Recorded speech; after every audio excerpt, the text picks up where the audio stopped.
Hey guys, welcome back to another episode of the CRNA Club podcast.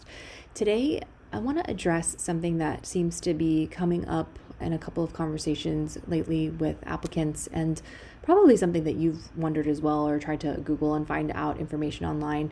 And that's, how many schools should I be applying to each application cycle? And that's such a valid question. You're not alone in wondering that. There is really a broad range of answers out there. I think traditionally people have applied to, 3 to 5 programs, and that was kind of a pretty solid number. But more and more I've started to see applicants and people who have been accepted, saying that they applied to 7 or 8 programs, somewhere around the 7 to 9 range. And granted, this is over the course of a year. We'll call it an application cycle, but over the course of 1 year. Programs have due dates all throughout the year. So it's not that they're doing all of these applications at once. But I am noticing that people are feeling like the pressure of, I need to apply to more and more programs, which is totally valid, right? Because sometimes it is just a numbers game. If you are a competitive applicant, you've got 2+ years of ICU experience, you've got great grades, you've got all the high acuity experience, you've got the committees, the leadership, you went above and beyond, and you're like, I feel like there's not much more I could do. Sometimes it really is just you're not applying to the right programs, whether that's the ones you're applying to are just way too competitive and they're really only accepting people with all A's in their science classes, or something like that, and you just have to keep shooting your shot. So that's kind of one thing is I want you to take a step back and ask yourself, okay, am I putting out quality applications?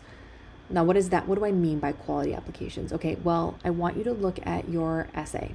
How long are you spending on these essays? How polished do you think that they are?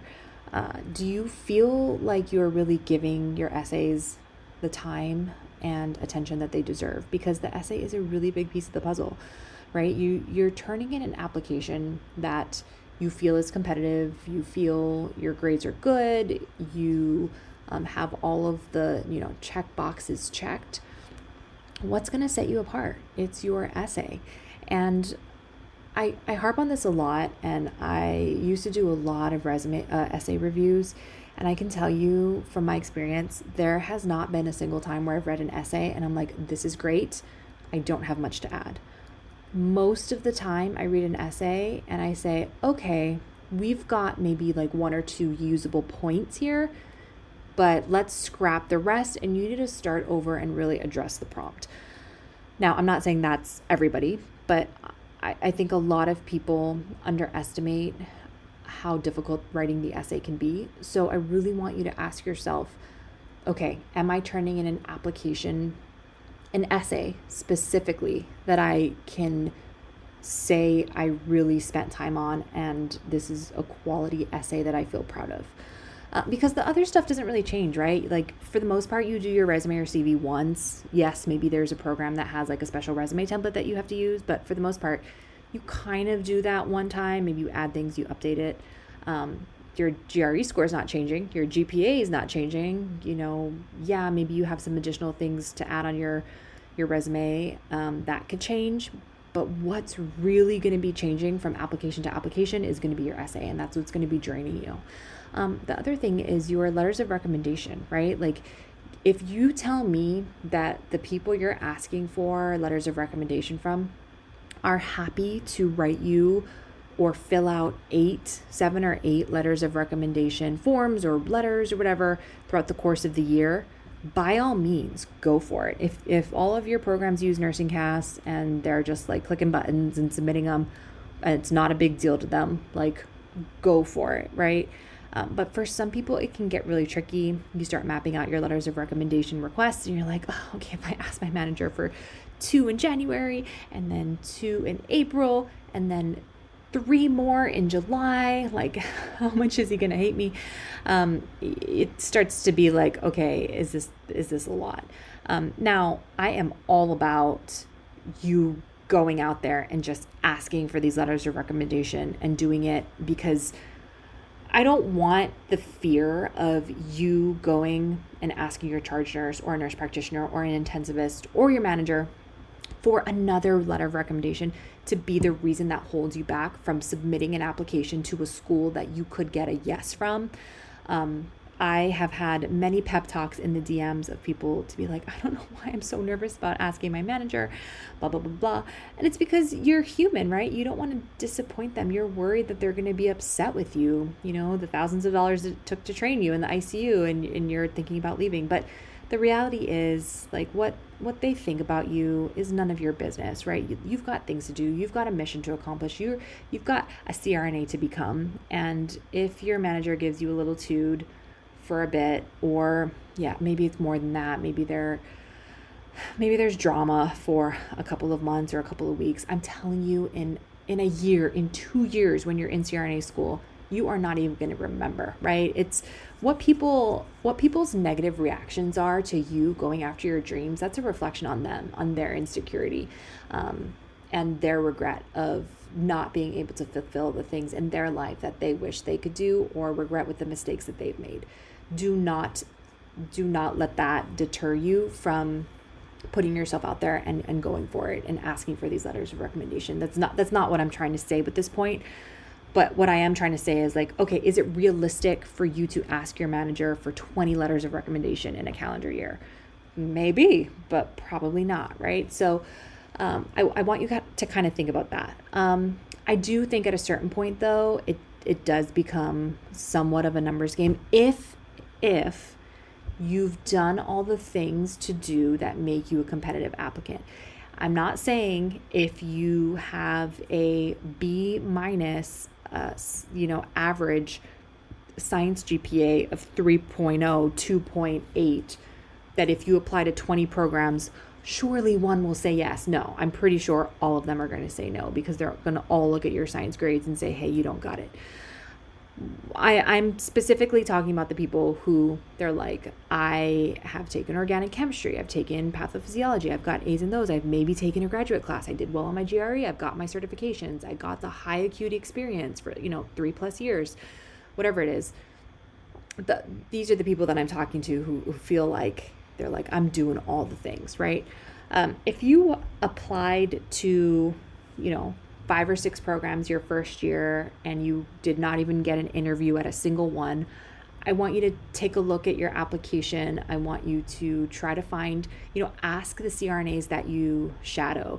Go shadow and say, hey, where's the new grads in the group? The ones who were just in school, who just got accepted 3 years ago. Like, hey, can I go talk to them and see what they would think? Because sometimes when you talk to these seasoned CRNAs, they don't always understand or know what it takes to get into CRNA school today in this climate. You want to go to try to speak to the ones who are like kind of the new grads, who recently been in school, and ask them and be like, hey, what are some of the things that you did, being that you're probably one of the most recent accepted CRNAs here. Of course, there are going to be clinical coordinators, there's going to be CRNA faculty, there's going to be practicing program directors who are in clinicals. So definitely go talk to them as well, or in the hospital, go talk to them as well. But sometimes you'll get some CRNAs who, they applied 15 years ago, 20 years ago, and they're like, oh, well, I didn't do that. I didn't get my CCRN. I didn't get my whatever. I applied to 2 programs and I got accepted to both. And they're just really not as in touch with what the application process looks like today. So, but it's really a matter of, at what point do your applications stop becoming quality? And specifically, I'm referring to your essays. How many essays can you write and write well? But this numbers can be different for everybody, but a good range of programs that I see people applying to is at least 3 to 5. Any more than 5, sure, if you can write some quality essays, go for it. 5 to 8. If you can really, really be disciplined and set aside time to say no to other things so you can say yes to putting together a really good application. One of the things that has become really clear to me over the past year is my ability to say no to things is what determines how well I think I am focusing. And that's what focus is, right? A focus is the ability to say no to everything else, that it's not the one thing you're trying to focus on. And it's difficult to be obsessed with something so much, I think, for some people. And I think for other people, it's natural to have an obsessive personality. I definitely am the latter, where if there is something that I am interested in or I like, or a goal that I have my mind set on, I get really obsessive with it, and to a detriment. I neglected a lot of friendships in the last 2 years of my life because I was really focused on the CRNA Club, and I was so obsessed with making, and I still want it to be excellent for you guys. And I mean, we have a new platform that we've deployed at the beginning of this past year, and I am still obsessed with it. Like, literally, you guys, it's 6:30 and I just had a grande iced coffee from Starbucks, and I told my husband when I got out of the car, I'm like, it's gonna be a late night, I'm gonna stay up till midnight, just because I love like obsessing over this stuff. So I get it, but that's just my personality. When I have my mind set to something, I am like obsessed, and I will sacrifice things that I should not sacrifice. Time with my family, I will sacrifice friendships, I will sacrifice my health, and that's not good. I'm not saying you should have that level of obsession, but what I am saying is there is a certain level of obsession required when you are applying to CRNA school. Of course, when you're in school, that's a whole nother thing, but when you're applying, it does require a certain amount of discipline. And the reason why I'm kind of harping on this is because I really want you guys to understand that if you can just say no to some things during your application cycle, you might need to say no for 2 weeks to some things while you're getting your final touches on your essay put on. If you can just look ahead at your calendar and say, you know what, I'm not going to plan any vacations in the month of June because I have an application due July 1st that I really want to spend some time on. It's going to be so worth it. So the more applications you put out, the more no's you're going to have to say things, the more focused and obsessive you're going to have to be. But that's okay, right? I mean, we're in push and pull seasons. We're on a treadmill doing sprints and walks. I'm not asking you to run a mile at full speed ahead. I'm asking you to sprint for 20 seconds, rest for 10. Sprint for 20 seconds, rest for 10. That's how I'm asking you to get the mile done. And that's the same thing, the same way we should view our application cycle. We're sprinting, we're resting. We're sprinting, we're resting, okay? But during those 20 seconds of sprinting, we're focused, right? We're focused, we're putting in the work, we're doing it. And then we're going to rest, we're going to celebrate, we're going to take a breather, and we're going to do it again. And that's how you avoid burnout. You can't run on a treadmill. I mean, some of you probably could at a full sprint for like 60, for a whole mile, but I can't. But that's how we're going to avoid burnout. We're going to push and we're going to rest. Okay, I just went on a whole tangent about being obsessive during your application process. I hope you don't take this in a negative way, but let me circle it back around to the point of this whole episode, which was a good number of programs for you to apply to. I say 3 to 5. And then above that, if you can do, 6 to 8, great. Anything above 8, okay, let's really map it out and make sure you're not exhausting those letters of recommendation requests. Let's plan it out. Can you write some good essays? What's your schedule looking like? Let's make sure we can do it.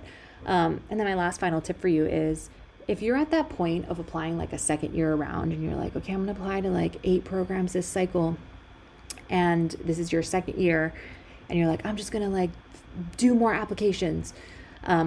Yes, do more applications for sure. But also at the same time, I want to remind you, like, have you networked? Have you gone to state meetings? Have you gone to national meetings? What are you doing differently this time around? Have you shadowed more? Have you done more leadership building experiences? Have you taken on sicker patients? Have you taken the GRE? Have you gotten another certification? Like, what's different this time? Maybe you're applying to different programs. Hopefully you are doing some in-person networking. But I don't want you to apply with the same essay again the second year, because we need to look back on the first year you applied and speak to that in your essay, especially if you're applying to the same program, right? I have been working towards my goal of becoming a CRNA for the past 2 years. These are all the things that I improved on and that I did this year. So, all right. Anyway, I hope this is helpful. You guys got this. I'm hoping to see you in Nashville this year at the annual Congress. Professor Temmermond and I are hosting the College Bowl. It is going to be so much fun. We got some wacky costumes. It's going to be a blast. But hope to see you there. And if you are planning on coming, shoot me a DM, because I would love to connect. And yeah, all right. That's all I got for you guys. I will see you on the next one.